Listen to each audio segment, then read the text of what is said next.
Right now, as you're watching this, two delegations are sitting inside a hotel in Islamabad, Pakistan. One represents the United States of America. The other represents the Islamic Republic of Iran. Outside the building, Pakistani rangers patrol the streets. The entire red zone of the capital has been sealed off. A two-day public holiday was declared just to enforce security. Pakistan escorted Iran's delegation from Tehran using its own Air Force fighter jets, F-16s and JF-17s, flying a protective shield over the Persian Gulf just to get them there safely. J.D. Vance, the Vice President of the United States, has landed in Islamabad to lead the American side. These are the highest-level talks between the U.S. and Iran since the 1979 Islamic Revolution. Nearly 5 decades of silence, hostility, and proxy conflict. And now they're sitting in the same building. The lives of millions of people across the Middle East and the fate of the global economy will hinge on what happens inside that hotel this weekend. Pakistan's own Prime Minister called it a make-or-break moment in a national address on television. He asked every Pakistani citizen to pray. That's where we are. So what is the mainstream version of events telling you? Simple. America and Iran went to war. A ceasefire was reached. Now they're talking. If the talks work, peace. If they don't, the war restarts. That's the surface story. It's not wrong, but it is nowhere near the full picture. Because here's where things get strange. On February 28, 2026, the United States and Israel launched large-scale strikes on Iran. The attacks included the assassination of Iran's supreme leader, Ali Khamenei, as well as the killing of Ali Larijani, a key figure in any potential negotiations. Iran responded with missile and drone strikes against Israel, U.S. bases, and U.S. allied countries across the Middle East. And then Iran did something that changed everything. Tehran shut down the Strait of Hormuz, through which 20% of the world's oil and gas passes during peacetime, except to ships from countries that had negotiated deals with it. That decision rattled global markets and drove energy prices to record highs. Now here's the thing that doesn't make sense when you just follow the headlines. 6 days after calling for unconditional surrender, Trump pivoted. Trump wrote on March 6, 2026, "There will be no deal with Iran except UN conditional surrender." Then, on March 9th, he claimed the Iranian military had been destroyed and the Strait of Hormuz had reopened, both of which were false. The strait was still closed. Iran was still standing. And yet, by early April, the same man was calling Iran's 10-point peace proposal workable. Something happened in between, and whatever it was big enough to pull both sides back from the absolute edge of catastrophe. To understand what that something was, we need to go back, not just weeks, we need to go back decades. The story between America and Iran doesn't start in 2026. It doesn't even start in 2003, when we discovered Iran was secretly enriching uranium. It starts in 1979. Before 1979, Iran was ruled by a man called Mohammad Reza Shah Pahlavi. The Shah, he was a close ally of America. Iran was a Western-friendly nation, sitting on enormous oil reserves, positioned right at the top of the Persian Gulf. For Washington, Iran was a prize, a stable, cooperative country in a region that was anything but stable. Then came the Islamic Revolution. A religious scholar named Ayatollah Ruhollah Khomeini returned from exile in Paris and led a popular uprising that swept the Shah from power. In November 1979, Iranian students stormed the U.S. Embassy in Tehran and took 52 American diplomats hostage. They were held for 444 days. America has never forgotten that. Iran has never forgotten what came before it. And that mutual wound has shaped everything that followed. Through the 1980s, America quietly supported Saddam Hussein's Iraq in its war against Iran. even while Saddam was using chemical weapons. In the 1990s, the U.S. maintained a crippling sanctions. In 2002, President George W. Bush called Iran part of an axis of evil. In 2015, Barack Obama's administration struck the JCPOA, the Iran nuclear deal, which was supposed to freeze Iran's nuclear program in exchange for sanctions relief. And then in 2018, Donald Trump, in his first term, tore that deal up and reimposed the harshest economic sanctions in Iran's history. Iran's nuclear program has been a focal point of international scrutiny for decades. Although the country suspended its formal nuclear weapons program in 2003, in December 2024, the UN nuclear watchdog IAEA reported enrichment to levels approaching weapons grade. It also found an unprecedented stockpile of highly enriched uranium without a credible civilian purpose, giving Iran the capacity to produce enough fissile material for multiple bombs on short notice. This is the slow-burning fuse that finally ignited in February 2026. Decades of mistrust, assassination, sanctions, proxy wars, and broken agreements, all of it exploding into an open military confrontation. Now, just when you think you understand the conflict, America versus Iran, missiles and oil, nukes and sanctions, let me introduce you to the player sitting quietly in the background of all of this. The one whose fingerprints are on the very room where these talks are happening. Pakistan. Pakistani Prime Minister Shehbaz Sharif formally invited both sides to pursue talks toward a full settlement. Pakistan's Deputy Prime Minister and Foreign Minister Ishaq Dar has been involved in shuttle diplomacy throughout the conflict and is expected to facilitate the actual negotiations. But here's the part nobody's talking about loudly enough.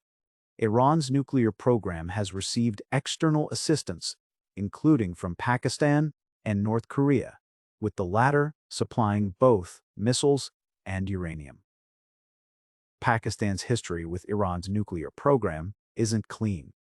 It's complicated. It's layered. And yet Pakistan is now the trusted neutral arbiter that both America and Iran agreed to speak through. And then there's Pakistan's Army Chief, Field Marshal Asim Munir. Pakistan's Army Chief, Field Marshal Asim Munir, is a close ally of U.S. President Donald Trump.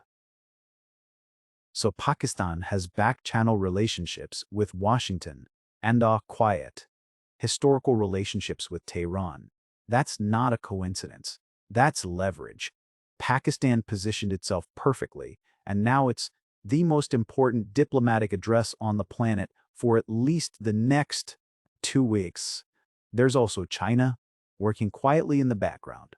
On March 31st, Pakistan and China delivered a 5-point initiative for peace, calling for an immediate end to all hostilities and allowance of humanitarian aid into the region.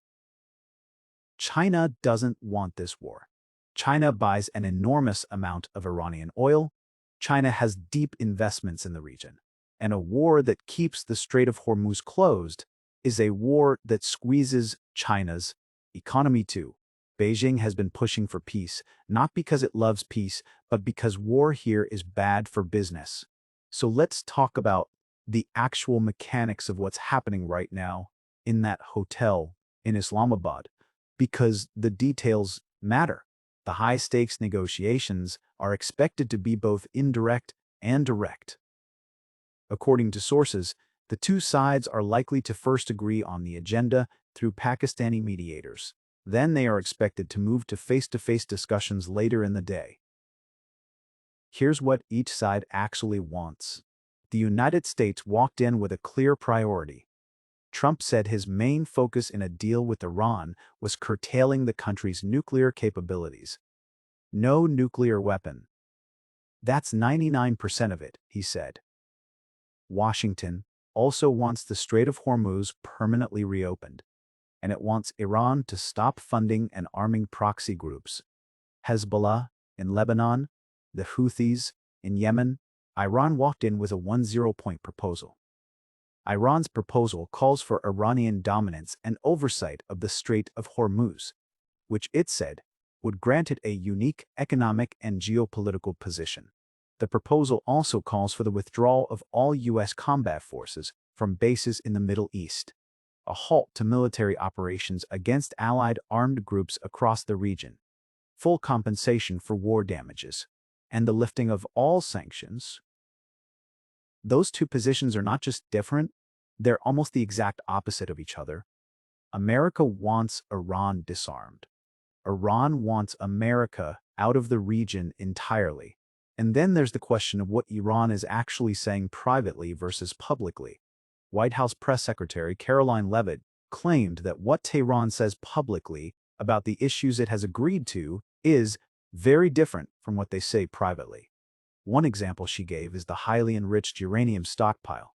"We were given indications that they will turn over the enriched uranium," she said. That's enormous, if true. Handing over enriched uranium is essentially Iran agreeing to step back from the edge of becoming a nuclear-armed state. But Iran's public position says nothing of the sort. Meanwhile, the ceasefire itself is barely holding. Just hours after the ceasefire came into effect, Israel launched its biggest wave of strikes in Lebanon since the war began, pounding busy neighborhoods without warning and killing at least 303 people and wounding more than 1,000. It marked Lebanon's deadliest day since September 2024. Iran has repeatedly said the ceasefire covers attacks against its Lebanon-based proxy Hezbollah. But Israel and the U.S. have said the ceasefire does not include Lebanon, CNN, so they can't even agree on what the ceasefire covers, let alone what the peace deal will say. And yet they're talking. That alone is significant. Iran's parliament speaker Ghalibaf said 3 out of 10 clauses in the framework the U.S. and Tehran agreed to have been violated. The Iran-U.S. ceasefire terms are clear and explicit. The U.S. must choose ceasefire or continued war via Israel. It cannot have both, he said. That's the essential tension in that room right now. America is trying to negotiate peace with Iran, while its closest ally in the region, Israel, continues to bomb Lebanon. Iran sees that as a contradiction. And honestly, it's hard to argue with them on that point.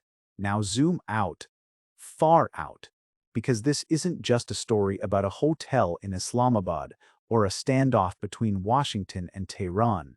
The Strait of Hormuz is the narrow waterway through which 20% of the world's oil and gas passes during peacetime. 20%. That's not a small number. That's Japan's entire oil supply. That's most of South Korea's. That's China's lifeline from the Gulf. That's Europe's energy security sitting on a knife's edge. When Iran closed the strait, it didn't just hurt America. It hit every factory, every shipping company, every gas station from Tokyo to Rotterdam. Oil prices spiked to record highs. The global supply chain, which was already fragile after years of disruption, took another massive blow. Every country that imports energy, which is most of the world, felt it. And the deeper issue goes beyond oil. If this war restarts and escalates, you're not just looking at Iran and America fighting in the Persian Gulf. You're looking at Hezbollah re-entering full-scale conflict in Lebanon, the Houthis in Yemen resuming their attacks on Red Sea shipping. That's 2 of the world's most critical trade routes simultaneously under threat. The Red Sea and the Persian Gulf together carry a staggering portion of global commerce. And block both of them, and you don't just have expensive oil, you have supply chains breaking, food prices rising, and economic instability spreading to countries that have nothing to do with this conflict. A farmer in Nigeria, a factory worker in Vietnam, a family in Brazil, they'd all feel the effects. And then there's the nuclear dimension. One Israeli analyst framed it plainly. If the war ends with Iran's nuclear capabilities still intact, it would constitute a major failure. Because a nuclear-armed Iran doesn't just threaten Israel. It changes the entire balance of power in the Middle East. Saudi Arabia has already quietly said that if Iran gets a nuclear weapon, they will pursue one too. That's a regional nuclear arms race. And once you start that clock, you can't easily stop it. So here's where we land.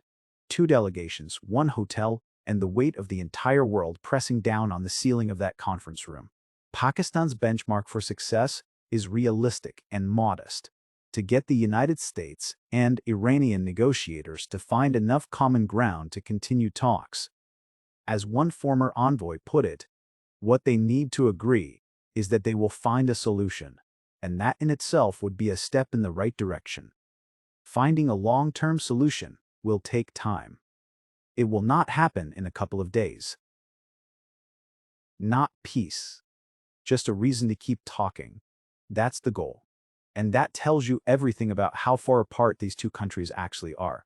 But here's what I keep thinking about. Iran sent its parliament, speaker, and its foreign minister to Islamabad. The US sent its vice president. Both sides know what it cost them to even show up. The political optics, the public pressure, the hardliners at home screaming betrayal, and they came anyway. There's something in that. Not optimism, not certainty, but something, because the alternative to these talks isn't some comfortable middle ground where everyone goes home and nothing changes. The alternative is a resumption of a war that has already killed thousands, displaced millions, shut down a vital global waterway, and pushed oil prices to record highs. A war that could still, at any moment, go nuclear in its implications, even if not in its weapons. The world has been in these moments before. Rooms where two enemies sat across from each other, and the entire arc of history bent, based on whether they could find one sentence, just one, that both of them could live with. Sometimes they found it, and sometimes they didn't. The question isn't whether America and Iran trust each other. They don't. The question is whether they're both scared enough of the alternative to say yes to something imperfect, because that's how most peace deals actually get made, not through goodwill, through exhaustion, through calculation, through the quiet recognition that the cost of continuing is higher than the cost of stopping. Whether that recognition exists in that hotel in Islamabad right now, that's what the whole world is waiting to find out.